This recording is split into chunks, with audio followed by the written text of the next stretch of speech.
All right, I'm here with Leia. Or Leah or Leia? Leia. Leia. That's right. Sit. And she can't have this because she broke off a tooth, but we're going to use this bully stick to keep her here. Not in the shot are Rosie and Dolce. And in this video, I'm going to go over basically, this is their roadmap to success. So primarily we worked here with Leia. And so she is kind of the middle dog. She's really in her prime. We have a really old dog, 20 years old, an awesome older dog. And then we have a little dog, Dolce. And so she's going after Dolce a couple times because Dolce is only about 6 or 7 pounds. That's not going to work out very well for Dolce.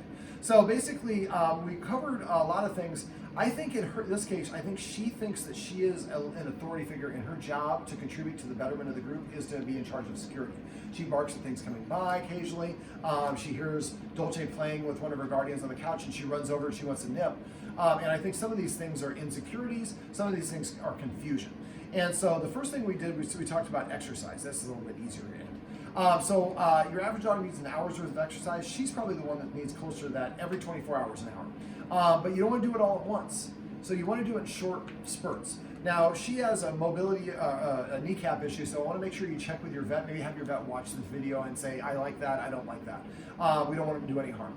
So basically, what we want to, one of the first things we do is a doggy stairmaster. We show her to have a treat, throw the treat to the bottom of the stairs. When she goes and licks it up, we come with a funny word. I say Mexico usually go to the bottom of the stairs. I call the dog back up, give it another treat. This time I would call it Aspen, San Francisco, whatever you want to say.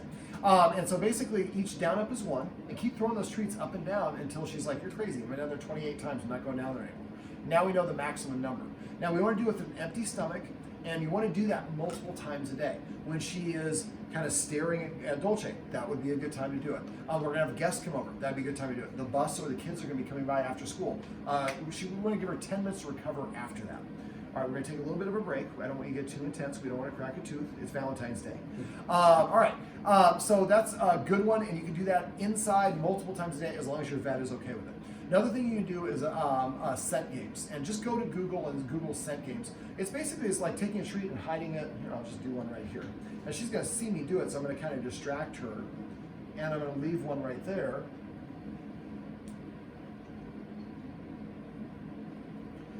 Now, she hasn't played the game, and we've been here for a couple hours. So what it is, there we go. Well, a lot of times their nose will find it, and we'll see if she does. So you also can play, I play a game of warmer, colder with my dog. When I do that, I'll like drag a treat on the floor like this, and then like this, and then over there. Let's see if I can chalk line it here for you. So you're putting just a scent there.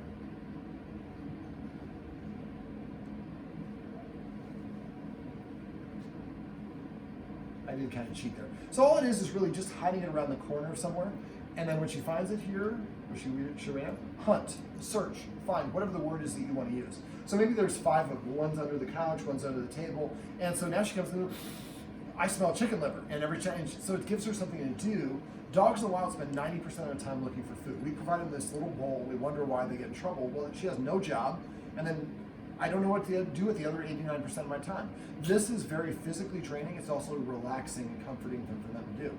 So that could be another thing to do. I would definitely, and she would be a good candidate sit for the Omega Paw treat ball. I would get the large one, which is about a little bit bigger than a softball. And you could also get one for Dolce. Just get a little one. It's like maybe baseball size, and you put their kibble in it. They have to nudge it just right to have it fall out. So you get those on Amazon or Chewy. Okay. Let me see, a snuffle mat, feeding, and finding the treats out of snuffle mat. Dolce is like, yes, give me one.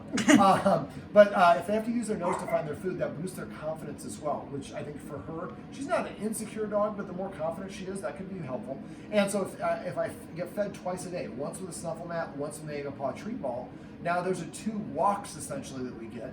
We do that with it. We also do a scent games, crash. We do maybe 1 or 2 up downs on the stairs. And if she likes to play fetch or things like that, those are great as well. It's not the best time of the year, but when it gets nicer out, letting them, when they're walking, letting them sniff on a walk. The dog burns more energy sniffing on a walk than they do from the locomotion of walking. Also, I would like to have you walking her and Dolce together and have them on at first, each one of you have them on a leash.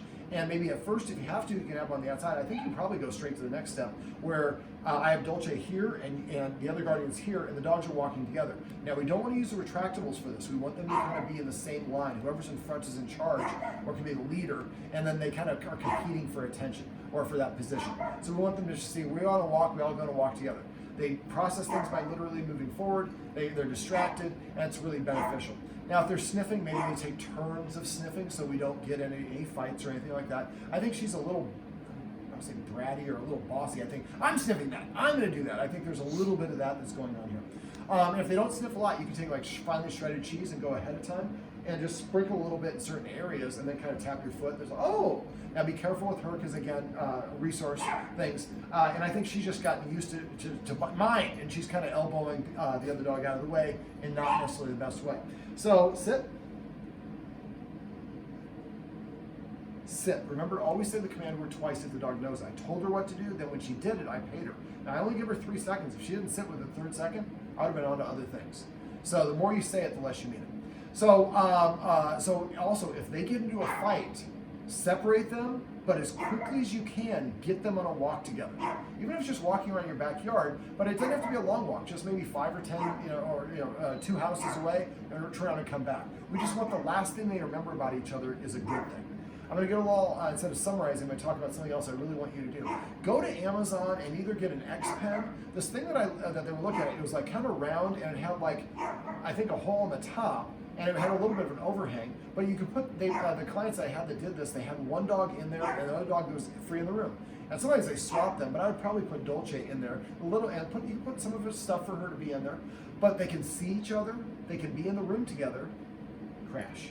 But they can't get to each other because I think the guardians right now are very concerned about Dolce for very warranted reasons. But she senses that. We were just hanging out and Dolce's back there. Suddenly Dolce comes back here, my guardians suddenly get nervous. Dolce, I'm gonna have to bite you in the butt because you're making my guardians nervous. So the more that we can practice being together as a group, that is really helpful and beneficial.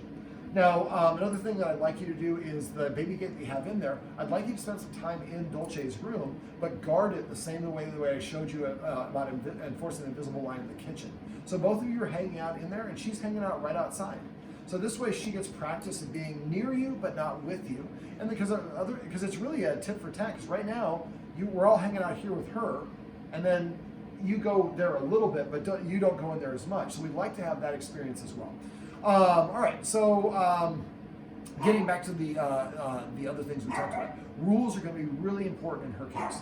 Now, it'd be important for Dolce. This is demand barking. This is I want what I want, and I'm not getting it, so I'm going to bark until I get it. But for her, because she's the dangerous one, I don't mean that in a too literal a word, but she's the one that can cause the most damage. It's mostly important for her. So now she doesn't like to get on the furniture anyways, and so I would just say for the bed, if you want her in bed, she needs to wait for an invitation. She gets on the bed on her own, she gets escorted off the bed, then we get in the bed, we get positioned however we want, we fluff the pillows, do what we want, and I usually tell the dog, I have this space of the bed for you. If you don't want it, there's a whole lot of floor for you. Now she is a big furry dog, so she's probably not going to stay up, she doesn't like to stay up very long, but it is very communal. And we like to do those sort of communal things. So I don't know if you bring the old dog up on the bed too. Okay, I did that. My dog had some issues, so I just put a blanket down there so it didn't make it. But it's nice to have them all together, and that can be beneficial as well. But maybe just do it with these two. Okay, so we also talked about other rules. Right now there's a dog door. Occasionally maybe put the dog door down. And so, make sure she's have the ability to do her thing. So she goes over, she's scratching at the dog door, go to the regular door, tell her to sit. Tell her to sit one time. Now you have leverage. She wants to go outside, you don't. Tell her to sit. That's not what I wanted. That's passive training. I would pet for that. But if you tell her to sit, she lies down, walk away. I'm asking for this specific thing, not what you want to do, what I'm asking you to do. The smallest thing is a dog, and sit down. So if you tell her to sit and she doesn't sit within 3 seconds, walk away, sit down, ask your digital assistant for a 1-minute timer. After 1 minute, go back and tell her again, only one time. And don't say, can you sit? Sit. And each time we double length the time, 1 minute, 2 minute, 4 minute, make sure you're seated in the nearby area, but make sure you're seated. If you stand, you look like you're waiting for her. So, and as soon as she sits down, the door flies open. So sitting at the door is how I ask to go outside. Sitting is a more subordinate position. Helping her practice sitting down will help with some of the other issues that you're having. All right, other rules: shouldn't be allowed in the kitchen when we're preparing food. Remember, microwave the bacon and practice that. Also, if practice tossing the treat out of the kitchen, as well as tossing it on here. If you're eating at this table, I'd say they're not allowed to be on the carpet, although that's a little bit close. I might even just make it, you're not allowed to cross this line. This is a nice line.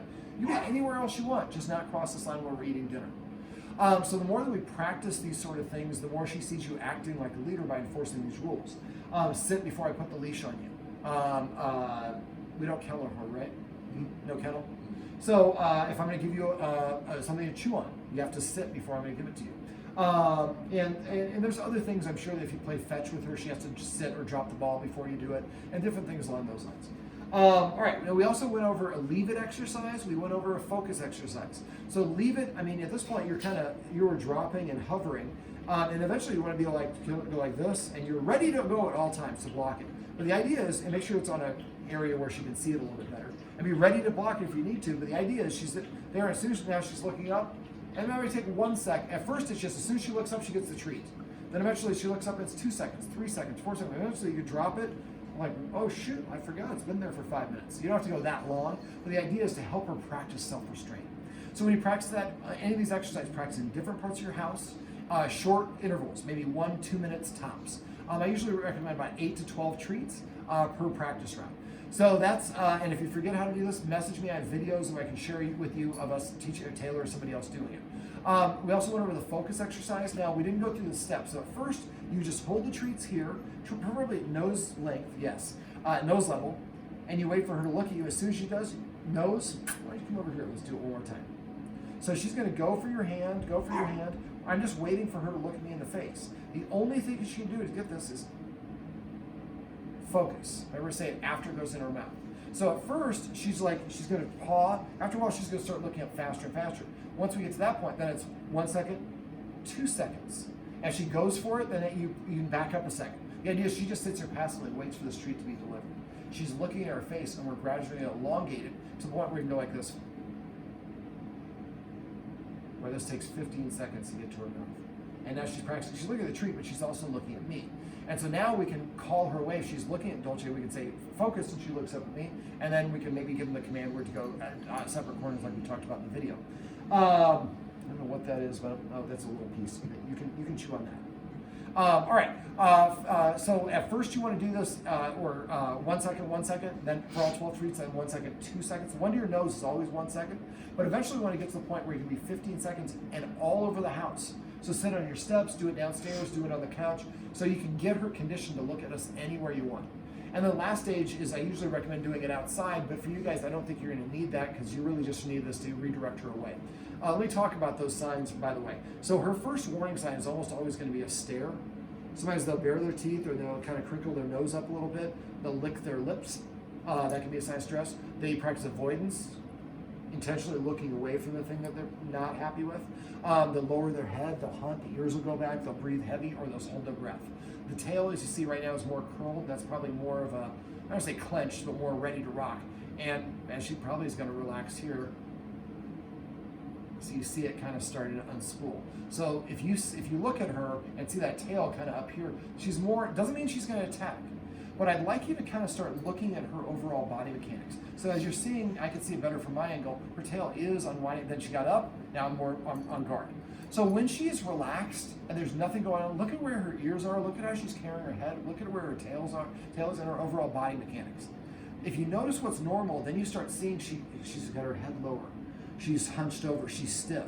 You start seeing those deviations from it, then you know she's uncomfortable about something and what to look for. But the stare and the slow movement is probably going to be your first thing. All right, let me see. We also talked about petting with a purpose to pass a trick. Petting with a purpose. If she comes up and nudges me, paws at me, or barks, whatever it is, leaders tell, followers ask. She tells me what to do and I pet her, then I'm saying, yes, you're my boss. What I do instead is when she nudges me or whatever it is, I give her a counter order, tell her to sit or to lay down. She prefers laying down. Either one is fine because it's more subordinate. So if she sits within that 3 seconds the first time I say it, then I reach over, pet her under her chin, and I say sit or crash or whatever word for lay down is. If she doesn't do it within 3 seconds, playing hard to get works great for dating, it works great for dogs. If you can't be bothered to sit or lay down, I got other things going on. I made you my number one. If you're not going to do it, I'm going to play words with friends or watch TV or whatever it is. If we get too much access to something, it's no longer precious. When it's suddenly limited, it becomes more valuable. I want your pets to become more valuable for her.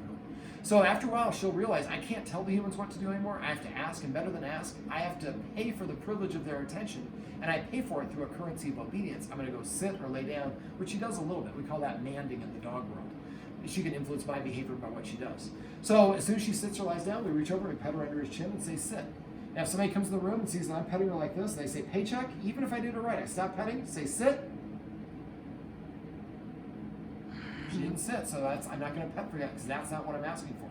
If she did sit, I would pet her under her chin and try to always pet under all your dog's chins. That nose up is a good body mechanic. But if she didn't sit, then she doesn't get any attention from me. And if she's already sitting here or laying here, ask her to lay here or here. She just has to do something to change her state. Eventually, like I said, she'll start prepaying for the attention, and then make sure you do recognize her when she does that. Otherwise, she'll go back to nudging or barking or the other things. Now, use the word paycheck. If somebody says paycheck, that means I suspect you forgot to do it. So we stop petting, even if you did it right. Tell her to sit. If she does, pet her and then explain, I did it right, but thanks, sweetie, I didn't forget. Okay, the next thing is passive training. Passive training is waiting for her to organically offer behavior, and this would be a great way to teach Dolce. So every time a Dolce sits, pet her under her chin and say sit. Now, because Dolce moves away, you might want to have little balls of treats, and every time she does that, just hold it out. Try to do it so it doesn't startle her, and then pop the treat in the mouth first. Remember, treat goes in first, then they hear the command word after. And after a while, Dolce's like, man, I come in and I go like this, and nothing happens. So I wouldn't even tell her no when she does that. I would just wait, and if she sits, then immediately call her up. So she's so passive training is celebrating the things the dog does that you like. So make sure you use that as a watchword. You can change it to another one, but I say celebrate. That means I'm missing an opportunity to pet the dog. So somebody says celebrate, I look at the dog and I just say whatever the dog is doing, whatever the command is, it's currently in position. It's standing, I just pet it and say come. If it's sitting, pretty obvious. Now for your window here, I would have Leia go over to the window, ask her to kind of hold the treat up and see how tall she can look out, and then put that white stuff on all three windows. That way you can have your blinds nice and open. And I saw a couple of them look like they've been nibbled on a little bit. She gets a little bit nervous, she might nibble on them. Or was that just previous? Okay. And so sometimes with me, when I have the white, I have the blinds going up to the top of the white because I don't need it below. But whatever's fine. But the idea is now, if I run over and I bark at the school bus, I don't get the validation that it went away. And remember, before the school bus comes, like at 3 o'clock or whatever it is, before the kids are coming, before guests are coming, exercising, she's naughty, exercise the dog. Okay, we also talked about the escalating consequences and practicing those scenarios. So like for the kitchen, make sure you practice going in there. Do that warm-up, microwave the bacon, put it in there. And if you forget how to do that, just go to my website and type in invisible or kitchen. Click on where it says dog training tips. I have thousands of free videos. Invisible or kitchen will show you how to do that exercise. Now, I was gonna have you guys do the structured feeding, but because she has gone after the other dogs when there's a high value item, I would probably recommend that we don't. Maybe just feed Dolce with the Omega Paw treat ball, feed her with the snuffle mat, but I would feed Rosie first. And so Rosie, once Rosie's in there eating, maybe she's not allowed to cross a line that goes from here to here, or your work island over there. So she can come and watch. But the closer she gets, that's the way a dog's, if I wanted to take something she had as a dog, I would just invade her personal space and wait there. So it's very rude in the dog world to be within 7 feet. So make sure that she stays far enough away. Rosie gets to eat first. That elevates Rosie into higher status. And she's practicing self-restraint and self-control. Remember, there's going to be a whole lot of little things that you're going to do that are going to add up to be big things. Now, if you have any questions or on any of the things that we went over, or anything you forgot, let me know. Last couple things. Anything your dogs are doing when you pet them is you're rewarding.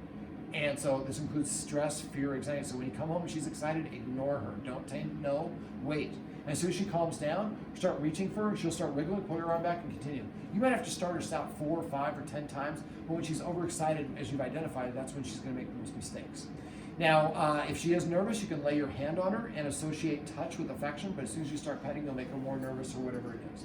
Remember, anything she does in your presence that you don't disagree with is giving your seal of approval. The only caveat to this is if she's doing something we don't like she's trying to get my attention. She's barking at me. Well, then if I correct her, that's what she wants. Remember, good attention, bad attention, same thing. So instead, in that case, I would just ignore it, or you can do what's called a negative punishment and leave the room. When you bark at me, it causes me to leave. When really my bark is to say play with me. Also, remember, not saying no is the same thing as saying yes, and you always have to follow through. Now, dogs learn through repetition, consistency, and good timing. 3 seconds is the max that you have. And every time we are inconsistent, it confuses them and creates frustration. I think frustration is a good part of why she's gotten to the point she's acting out this way. So the more that we can help her see our humans acting like guardians, like the leaders, the more that we can kind of demote her and she doesn't get validated by barking at the buses and have to wait, not be able to cross the threshold when Rosie's eating, not going to the kitchen, eating after the humans and all that fun stuff, and then having to earn my pets, is going to make a profound impact on her. Now, but get that play area or the X pen. Those are going to be huge. You can't find it, message me, let me know. And then the other last thing is dogs that know a lot of skills and commands are more confident. And if you have ever had a mentor, the person that helps you on that part of your life journey, you have a kind of a good remembrance. There's a trusted figure. Well, the more that you teach her commands, and Dolce too, the more Dolce can be confident. And they also see you acting like a leader, and you're associated with this positive self-affirmation or self-esteem boost or confidence. So what I'd like you to do is try to make a goal for each other. Maybe once a week, maybe on Sunday this week, you go to YouTube and we're going to teach bang your dead. Or stick them up first, and then next week you teach bang your dead, and then you teach roll over. So if each one of you tries to teach about 4 new tricks or commands, not only does it boost their confidence, but you have 8 different ways that you can redirect them. I have one that I used to call patrol, which just means I take a treat and I lure the dog around me, and then here, and I used to call it patrol, but one of my dog's command release words is parole. And one of my apprentices pointed out that they're similar. So now we say, take a lap. So you say, take a lap, and the dog runs a circle around you. That's pretty funny. And that gives the dog kind of a fool's errand, and so I'm focusing on Dolce. Take a lap. Where's my treat? Completely changed my train of thought. Okay, well, this really high energy dog is Leia, and then we have Rosie over there, and Dolce was barking in the back, and this is their roadmap to success. Remember, everything you do trains your dog, only sometimes you need it.